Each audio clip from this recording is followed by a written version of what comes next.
讲到乌鱼子是过年时啊，大家真爱食的物件，为着要互大人的囡仔，让当了解到这乌鱼的历史甲生态。阿里山世界遗产协会举办台语课程，规划体验活动，或者大人甲囡仔，哪算哪学到这乌鱼甲乌鱼子的实用教育。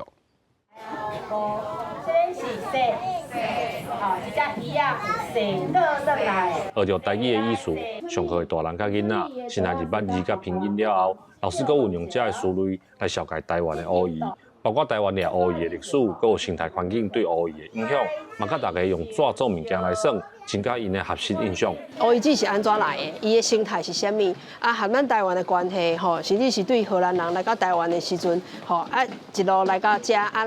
咱这个时代演变啊，这个乌鱼是安怎出现伫台湾，又阁是安怎变做台湾的食食文化？参加活动的家长讲，因拢知乌鱼子的价值，但是对乌鱼拢无啥了解。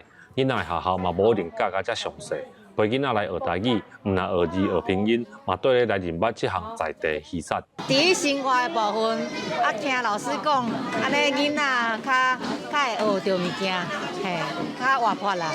较有印象的，就是知影讲乌鱼子是安怎制作出来的，真搞工。上课的老师讲，台语的使用除了生活方面以外，嘛爱增加知识方面的思维，实用教育结合台语来推广，唔但互台语家庭的父母甲囡仔增加知识，嘛互台语的使用范围更较多元。记者林慧婷，家己报道。